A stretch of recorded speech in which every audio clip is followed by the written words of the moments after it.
like this is the last section for 9th Q. Only 2 things left. We may combine them here, or you may get them in 2 separate videos. But basically they are shuriken throwing as a whole. Now there's 2 kinds, actually there's more than 2 kinds, but there's only 2 kinds of shuriken throwing we're going to deal with here. That is Senbon shuriken. It's kind of, it's more focusing on my face, isn't it? There.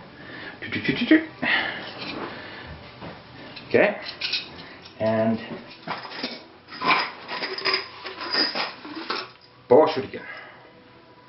I'll get a close up here in a bit. Alright. So, we'll start with the senbon. First of all, let's try and cover as much information as we can in as little time as possible. So, the ninja always carried 9s.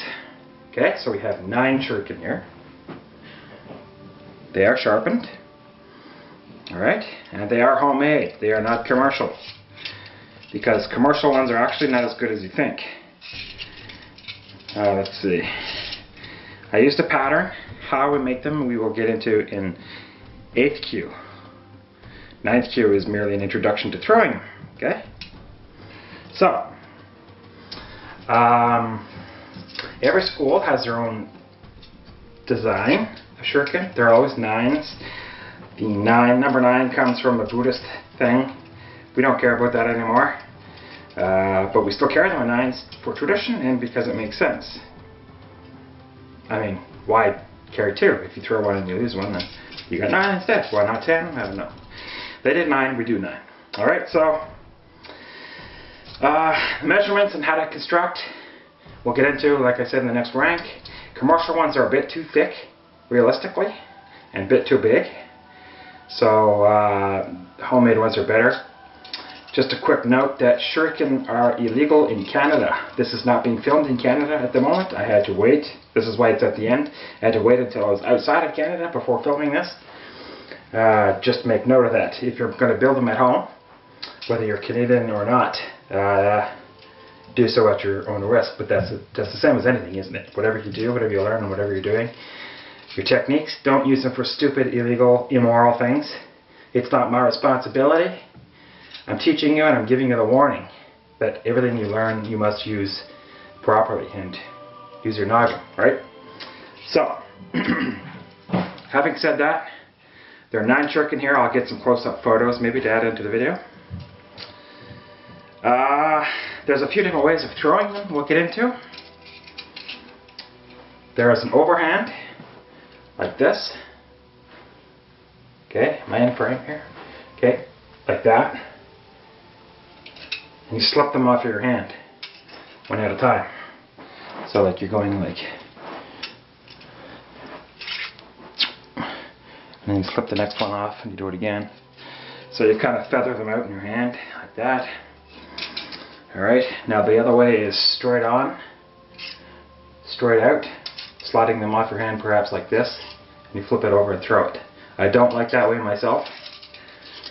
Okay, another way to do it is to hold it between the 2 points on your forefinger and your base of your thumb in here like this, right? And you flick it out this way when it throws. We'll get into that. We'll show it in more detail in a bit there. My favorite, of course, the one I prefer is this way. I feel that I get the most accuracy this way. Okay, now this design is pretty standard. Every school has slight variations such as multiple points or what have you. The togakure is what's called the moon star. The moon star was curved in here instead of obvious points. There's a curvature in here instead for the togakure. It doesn't really matter. This hole in the center is used for a little bit of aerodynamics, but mostly for tying things to it. You can tie messages when you throw them, you can tie poisons, you can tie smoke bombs, you can tie fire, burning something, so if you're throwing a burning star. You can tie poisonous snakes, which sounds weird, but it is true. It's been done. You'll see, I've had so many books cover that. So, having said that, originally, historically, these were nail pullers. That means before the ninja started using them for stars, shuriken, they used them to pull nails in construction setting. They were construction workers. You fit this over, you fit the hole over the nail, and you pull it up, much like the claw on a claw hammer, right? That's where they get their origin from. And then we borrowed it and we ninja-nuity'd it to suit our own purpose. They are not sharp all the way in, like some people think. They're only sharp like about halfway, the point. That's all you need. Let's see if I can... They're kind of a little bit dull now because I've been throwing them a lot lately. So let's see if I can find a good one here. Well, this one's not too bad. Now, oh yeah, there. You can see in the sunlight or in the light, you can see the sheen there, so you can see where it's been sharpened and where it's not been sharpened below, right? Off of that light. Okay. All the tips are the same way. They're sharpened to a point. Haha. No pun intended. They're sharpened to a point, but not beyond that. So, yes, now you stand. Some people like to throw it with the same lead leg and the lead hand, and you throw it over. Other people like to stagger with the opposite leg forward when you're throwing like this. Doesn't matter too much. Whatever you're comfortable with, that's most important. Is there a very, very specific technique? Yeah, not yes and no. You do what's comfortable. Next, the star is not designed to kill. It can. Not as common as you might think. It's mostly and really designed as a distractant or a diversion. If you're being pursued, you throw these at your attacker and it slows them down. It'll injure them and slow them down. It will not kill them. It might kill them, but ideally it's meant to gain time for you to get away and to slow them down. That's all, right? So the myth that you can kill people with these is a little bit unsubstantiated. An old Shokazuki movie said that the only way to kill is by penetrating the gateway of the eye, hitting the brain. Maybe, but there's no historical evidence of that per se. The tips aren't as long as you might think anyway. You're just going to get a severe eye ache. And besides, while we are accurate in our throwing, we do not practice within millimeters of our target, not like this. I mean, when we throw, we aim for the whole head, anywhere in the head, anywhere in our body. So that is Senban Shuriken, which means flat, sharpened, pointed Senban. Okay, the next one is Bo Shuriken. Bow as in a rokushaku bow or hand bow. I'll get a closer picture of that too. This one's pointed on both ends. They all are. They are also homemade, but they are sharpened to very, very sharp. Need to get a good view of that there. Okay. Both ends. They are also called surigam, but usually they're referred to as bow shuriken. You can get single pointed or double pointed, and you can disguise them to look like different things so that you do not know what they are. And they also come in they also come in a package of 9. You make them as 9s. Okay, so we have that. Okay, now there's a few different ways of throwing this one too, but the basic idea is off the center of your palm, and you lay it forward through your fingers. You hold it in with your thumb. You want to create a similar to the barrel of a gun, but it's only going to be 3-sided, the top, bottom on one side. The other side obviously is not going to be covered. And you snap it out. Okay?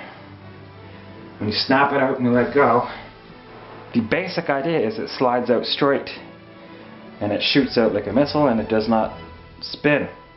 Now the problem is sometimes you let go up here as you're letting your hand go. When it comes out, you got a spinach. That's what you practice for. Okay?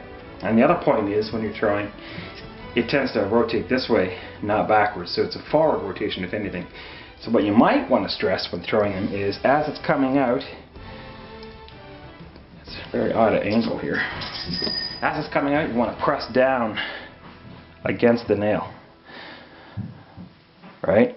These are made from nails, obviously. So when it's coming out, you push down here.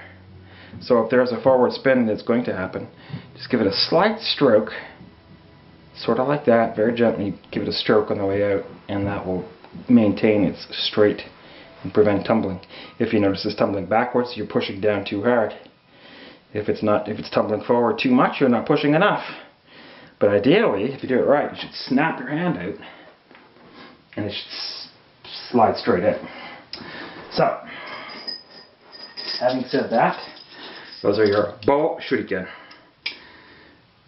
Okay?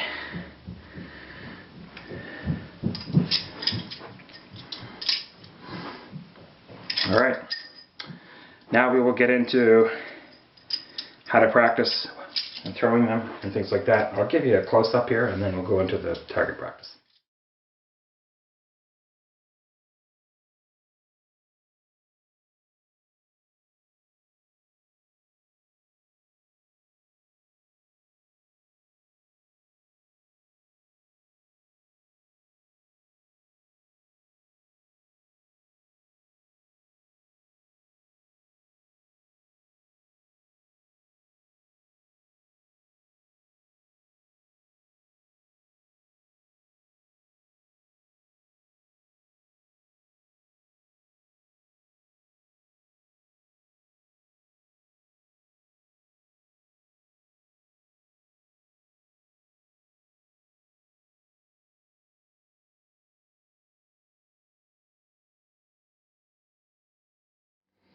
That is my previous target. It's upside down because we've affixed the new target on this end of the board. I just got a 2x4, or not 2x4, a piece of plywood. It is 5x5, 5 feet by 5 feet, I think, or 4x4. I think it's 4x4 actually. But you chop through it really quick, I've noticed. So, trying to get this centered there. Okay. So basically, what I was told when I first started this was to practice 5 minutes a day for 1.5 months, and you will, I wouldn't say perfect it, but you'll be really, really good. Okay, now you can't see it, but I have a measuring tape on the floor. For a shuriken, you want to start at 5 feet, and then if you can get, just for frame of reference, I'll come over here. Okay, there's my hand. Whatever target you print out, you want it to be roughly the width of a human head, so that you know if you're in the zone. Okay? You want to try and imitate life as much as possible with the width and the measurements, even if it doesn't quite look like a head. I'm using the whole body as a head there. So, the idea is, he's starting at 5 feet. Once you get all 9 inside your target, you move back to 10 feet, and you increase by 5-foot increments with each 9 shuriken into the target. 5 minutes a day for 1.5 months. Plywood, you'll notice that they sometimes bounce out. Don't worry about that. The idea is to hit the target. If they hit or stick, as long as you know they've hit that target, it counts. Alright? You can count it as good. Only if you miss, you know you've missed and he's killed you. Sort of. Okay? So, I'll do it close for now. I should be starting at 5 feet. I'm going to flip my screen around so I can see what I'm doing.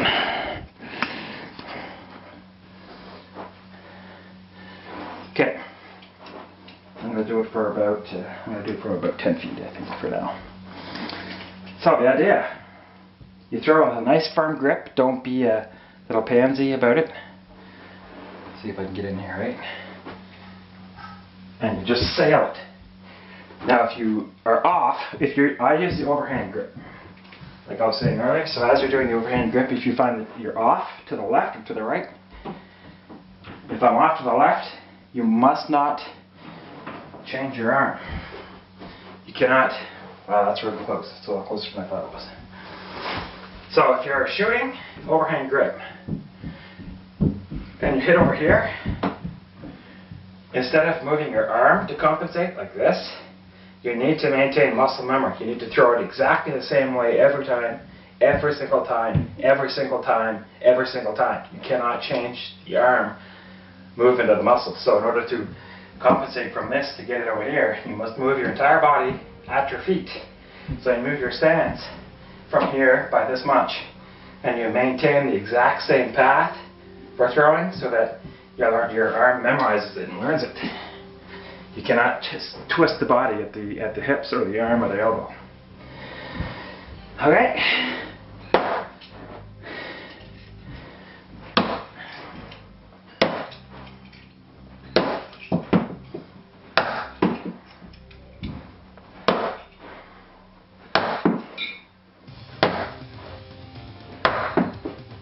There we go.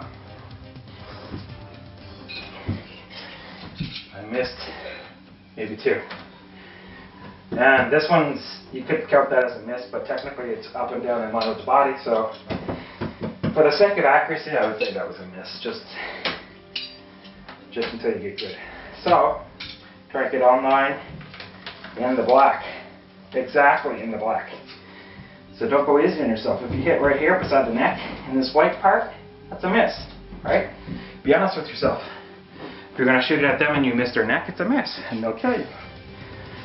Alright, let's try it again, one more time, and then we'll move on to the bush again.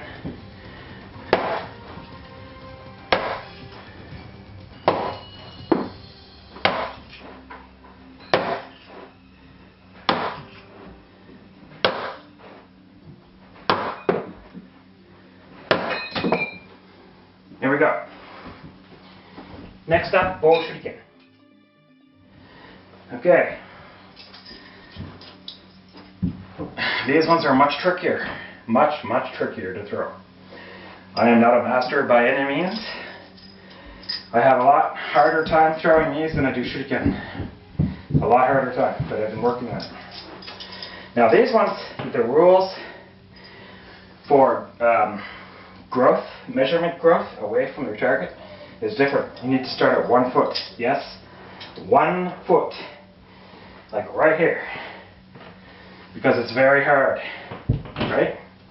If I stand here, I'm not going to be challenged with it. After you get all 9 of these in here, then you can move back to 2. Now there's a difference. You can hear if it hits sideways because it'll be a double tap. You'll hear this, and then that. That is a miss. Okay? Because you don't want them to do that. You need them to stick in like that. So, and they got to hit in here. So if they double tap in here, that's a miss. Counted as a miss. Okay? Now, the trick is getting the no rotation. So you start nice and small. I'll back up a bit. Let's see how we do here. See, you can hear that was a double. That was a single, but I missed the target. That was a double. That was a single. That was a single right there, but it bounced out. So the wood, they don't stick in. These ones are even worse. They don't stick into plywood very well. That was a single.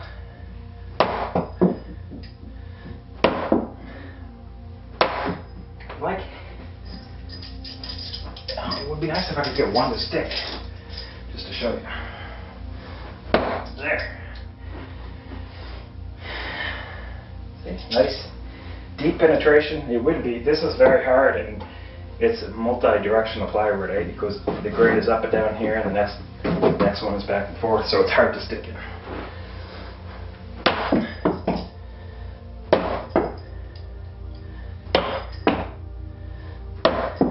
So maybe as you start nice and close to get used to it.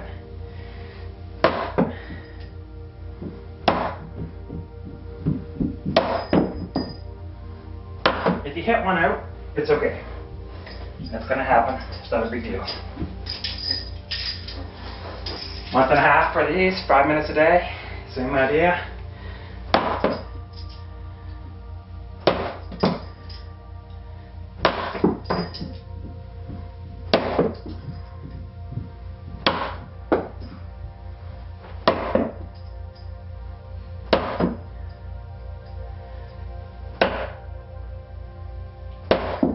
there you go. I would say if you did this on a tree outside, they'd stick in really well. Nice evergreen softwood, but because it's so narrow, you're going to lose them. Put a piece of plywood behind the tree maybe so you don't lose your bow shuriken or your senbon shuriken. I've heard tell of people painting them yellow, bright orange, bright pink, so they can find them again in the grass if they do it outside. Problem is then they're not exactly up to ninja code, are they, if they're a bright color, but you gotta do what you gotta do, right? Don't worry about it. That's it. Is there anything else to pass along? I don't think so. Just practice, it's fun. Have fun with it. You get it done, do it with your friend, compete against each other, that kind of thing. And I'll back this up just a tiny bit. That's it. So, this is officially the end of the training for 9th Q. That's it. There's no more videos after this. You have completed 9th Q. If you're taking your grading, now's the time to submit your video. 8th Q is right around the corner. We'll start pumping out videos for that right away. I've already been filming, and I was just waiting for this to finish up and wrap up, and then we'll get into that. If you're not sure about grading, contact me. If you need more information, I'd be happy to pass it along. Any information you need. Remember that much of this video was a combination of what you need for your grading. That is grading requirements, which is what most people do. They put only grading material on a video and send it. In my case, I decided to do everything, because as far as I know, there's no single video course out there that does all the material, both the graded and the not graded, because any dojo you go to in person, you have like X number of months where you train and they show you all this stuff, but then there's only certain things that they actually grade you on, right? Now most distance education courses, you get the information on video for what you need to learn for the grading, then you don't see the rest, so you're being shortchanged. I want you to get everything. I want you to get everything I got. As comments are passed in, I post them. If there's any videos after this in this rank, it's because people have been posting videos. People have been posting comments or emailing me and they want answers or information. That's it. There's no new material per se. Maybe just clarification as people want. So again, thank you very much for watching this far. If you haven't watched from the beginning, go back to part number 1 and start from there. Perhaps I'll include a link so you can do that. And hope you had fun. I'll see you in the next video, the next rank. Arigatou gozaimasu.